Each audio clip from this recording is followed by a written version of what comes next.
Ritualísticas essas, né, feitas dentro de matas, muitas das vezes, até daí que a gente tem um entendimento da vela. Por que a gente usa a vela? A vela é um conceito interessante que é católico, né, porque é entendido que o santo, ele está no algo que seria o limbo, né? Ele não está no céu nem no inferno, ele está meio que naquele meio, da qual a vela ilumina a visão do santo para ele poder caminhar. E é aí que o santo, né, ele acude, né, ele nos acude, ele nos auxilia nos nossos pedidos, né? Sendo assim, o que acontece? Isso foi entendido de uma maneira bem à parte dentro dos negros, da qual existiam muitas ritualísticas, né, dentro das matas mesmo, né, da qual essas matas, né, claramente eram escuras, e eles não tinham o direito do próprio, da própria luminária, né, ou até mesmo, né, o lampião. Em breve eu vou falar dele, não nesse vídeo, em outro. Cangaceiros da Umbanda. Vamos lá, né. Então, basicamente, eles só tinham, né, como a gente não precisa ir muito longe, os restos, né. Era resto de vela que acendiam para o santo, resto de comida. A própria feijoada veio daí. As partes nobres, os portugueses, né, os europeus comiam e os escravos ficavam com o resto. Pé, orelha, focinho. E daí foi feito, né, o que a gente chama hoje de feijoada, né. Então, basicamente, a vela foi isso. A vela é basicamente o conceito da iluminação naquele lugar. A iluminação dos negros para poderem passar, né, naqueles lugares. E como a vela, né, tem a parafina, tem todo, né, o conceito da construção dela, meio que ela ilumina e demora, né, dependendo da vela, claramente, para apagar. Sendo assim, os negros que iam fazer suas oferendas nas florestas, né, para o orixá tal, Inquice ou Vodun, meio que havia, né, o conceito da iluminação para os escravos, para os negros, né, poderem ver onde é que eles estavam indo, o que eles estavam fazendo, né. E caso aparecesse algum branco, né, algum europeu ali, né, para arrebatá-los, né, botar eles no toco, chicotear, né, fazer as maldades, né, eles apagavam e se escondiam no meio do mato, né. Sendo assim, aquilo ali foi bem útil, né. E aí, daí até que a gente fala, né, que as nossas entidades, é a vela para iluminar, para acender, né, esse tipo de coisa assim. Né, vamos lá. Basicamente, né, cultos ainda sem nome, manifestações religiosas esporádicas, uma hora o nego ia, né, outra hora os outros negros iam para outros lugares fazer suas coisas, e daí foi surgindo nomes, né, como o chamado Omolocô. A gente não tem entendimento de como é que esse nome veio.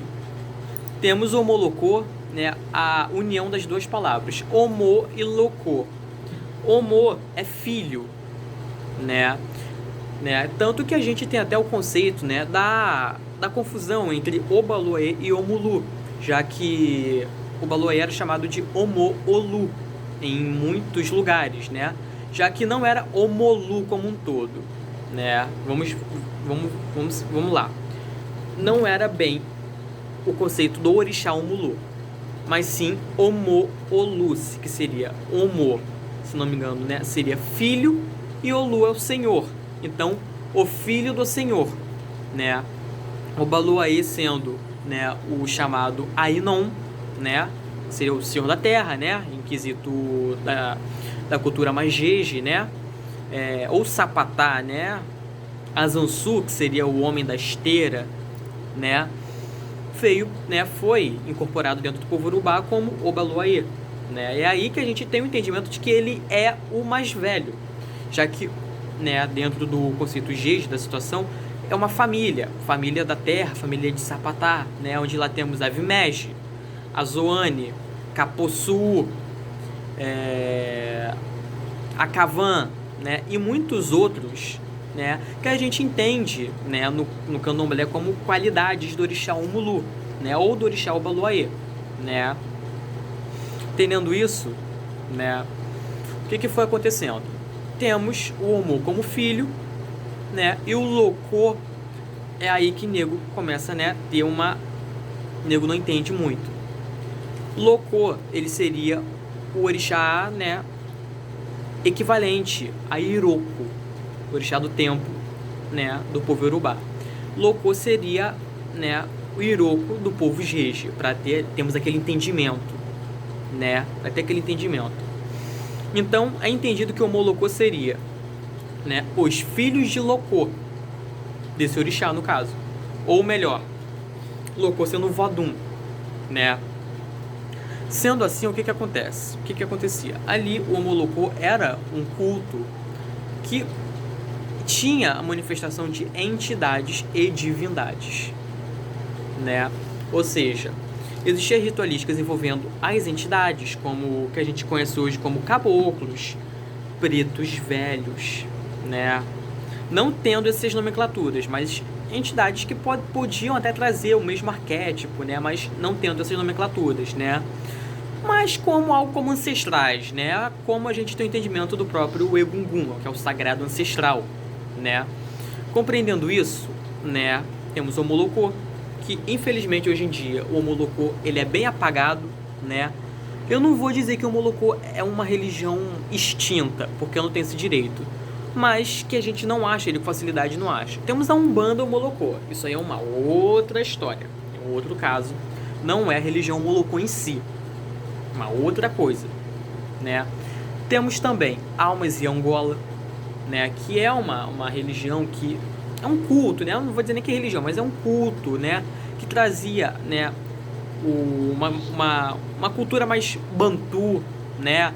Ligada aos negros de Angola, de Congo, né? E por aí vai, né? Toda aquela região ali, né? Da qual essas religiões acabaram entrando em vigor e trazendo, né, o conceito das outras, como foi o caso do próprio como é que é o nome? Da própria macumba carioca, né, da própria cabula, né, nós chamamos a cabula também. Temos o calundu sendo um povo, né, uma parte, né, dos negros escravizados, e calundu como uma religião afro-brasileira, né, uma religião africana. Temos também o início do candomblé, lá para os anos de 1800, né? Temos o início do candomblé, né? Feito ainda de maneira escondida, né? Por conta da escravidão, né? E por aí vai, por aí vai. Dentro desse meio, né? Encontramos muitas manifestações afroculturais ali, né? Quando o Omolocô, ele começou a cair de popularidade, vamos botar assim, né? Porque os negros não davam seus fundamentos, não falavam, né? Foram morrendo com seus fundamentos, então meio que a situação se dividiu, formando as culturas, né, as religiões que eu falei.